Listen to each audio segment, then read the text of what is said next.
Hello and welcome back to the channel. Today I thought we'd have a talk about some unspoken rules they have in Japan. So these you sort of have to follow. So anyway, let's get into it. Okay, the first one is don't eat while walking along the street.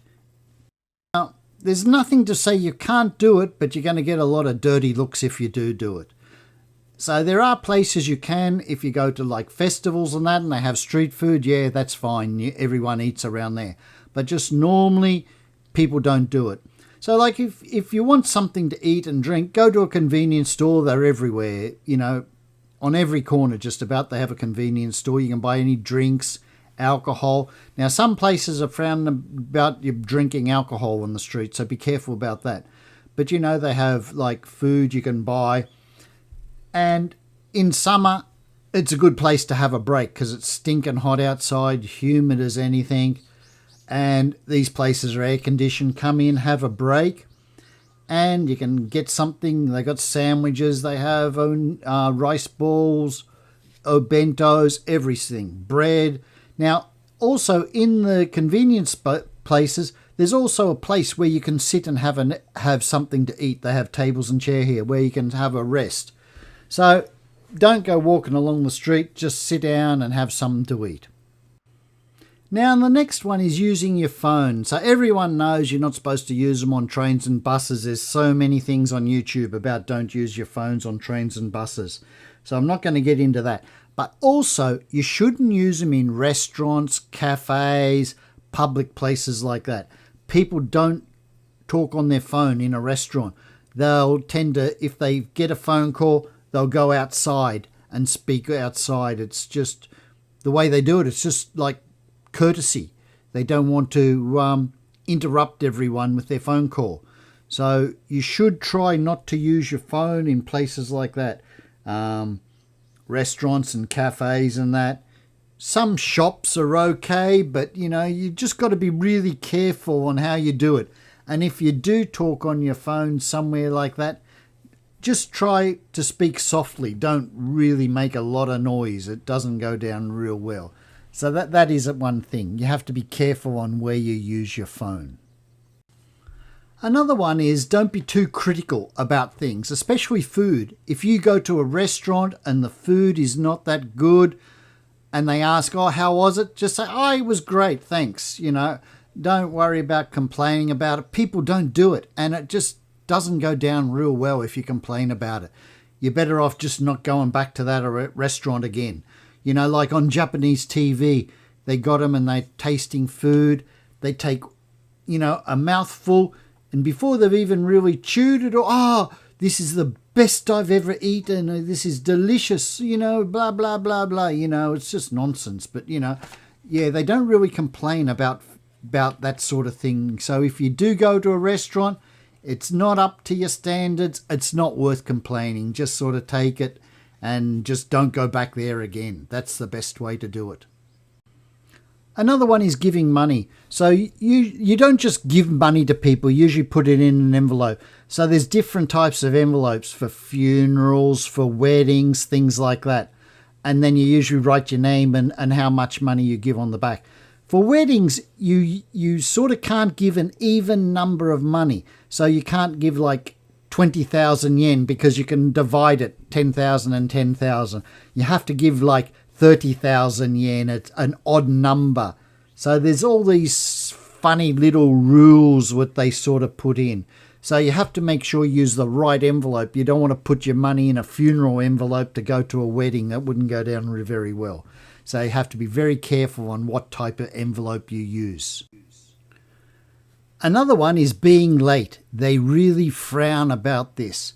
Like, I've been working in Japan for going on 30 years. I can probably count on one hand the amount of times I've been late. And, you know, yeah, so I'm always early. Many people are very early. You know, they turn up early. That's just the way it's done here. Being late is really frowned upon, you know. And just coming up with an excuse, oh, the train was late, or, you know, there was traffic and that. They just don't accept these sort of things as excuses, you know. You should account for this sort of thing. If trains are late, when you go through the ticket gate, they'll give you a letter to say the train was late so you can give to your employer.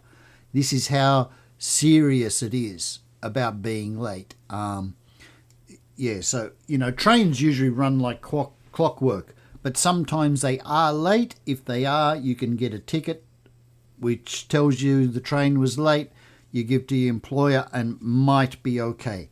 But really, they expect you to count on these sort of things.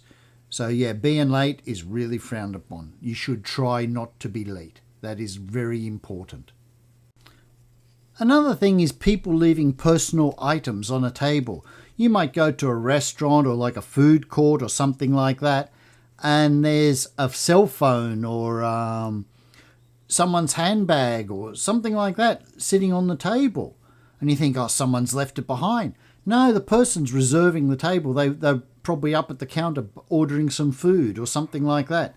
So you have to be really careful with this sort of thing. Like in Australia, if you left your phone on a table or your handbag on a table, by the time you come back, it wouldn't be there. It'd be gone. But in Japan, no, people don't take it. They just leave it alone. They just know that someone's reserved the table. So this is another thing, Japan's very safe. People don't steal things very often. So you can leave things, like maybe you go and you left your phone on the table and then you realize you've left it. You go back, it's still sitting on the table. No one would have taken it. So this sort of thing is very common in Japan for people to leave things on tables. Now, another one is escalators. In Japan, a lot of people are in a hurry, so they want to get up the escalators quick, especially at train stations and that sort of thing where the escalators are quite long. People will stand on one side. Some parts in Tokyo, I think they stand on the right-hand side of the escalator. In Osaka, I think they stand on the left-hand side. But so if you get on the escalator, just watch where people are standing and standing behind them. So it gives a free track for people to go up the other side. So if they're in a hurry, they can move along. Otherwise, if you're standing all over the place, they'll get annoyed with you. You'll hear them behind you. They won't say, excuse me or anything. They'll just sort of grunt and that sort of thing at you. So, just be careful of where you stand on the escalator. Just do like the other people, stand on that side and just wait. If you want to go fast up the escalator, go up the other side where everyone else is. But just be careful where you stand on the escalators. Giving gifts is very popular in Japan. In summer they give gifts, in winter they give gifts. Also, if you go on a trip, if you go somewhere, you're supposed to buy gifts for your co-workers and different people like that. So some people, if they go away, they won't say they're going away. So they don't have to buy the gifts because they might work in a place with a lot of employees. They have to spend a lot of money on all these gifts. So some people keep it a secret. So, giving gifts is another thing. It's a cultural sort of thing. So, you have to be careful with that. Another one is pointing. Don't point at people with your finger. This is a biggie. They really don't like this. If you want to point at something, use your whole hand, open hand, and sort of just do it sort of general sort of thing. You don't really point at people or point at things. My wife's always going on at me, don't point at them, So, it's a big thing. You shouldn't point at people. So you have to be really careful with this one. It's easy to do. It's easy to make a mistake. I still make a mistake. I still point at things. It's just habit, But, you have to be really careful. I don't know what the reason is why you can't do it, but, they really frown on it. So be very careful pointing with your finger. Use your whole hand and sort of point in that direction with your whole hand, not just your finger. Now, the last one for this session is clothing and sunglasses.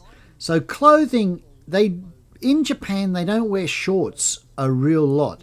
Like in Australia, we wear shorts everywhere. You wear shorts to work and everything. But here they don't. It's sort of more long pants, But in summer, like this summer, it was like 37, 38 degrees. Humidity was off the charts. You know, I live in shorts and t-shirts. That's how I roll, you know. And anyway, depending on where you go, they sort of frown about it if you got shorts on and that sort of thing. Another one's wearing sunglasses. They don't really take to sunglasses that much. They don't wear sunglasses a lot here. So you have to be careful wearing sunglasses because they can't see your eyes. Me, you know, like I wear sunglasses all the time in summer and that. When it's bright, I'm always wearing sunglasses. So you have to be careful if you're talking to someone, sort of take your sunglasses off so they can see your eyes. They I don't know, they'd like to be able to look at your eyes. So you have to be careful with these. So wearing shorts and wearing sunglasses and this sort of thing is a bit of a cultural thing. You have to be careful. So yeah, but in summer I'm always in shorts, but you have to be careful. I've heard stories of some people and they've had shorts on and they've asked them, oh, if you wouldn't mind going to the shop and getting some trousers, it would be really good. So it's not really a question. They're sort of telling you, go buy trousers and wear trousers, don't wear your shorts. So you have to be really careful on these things.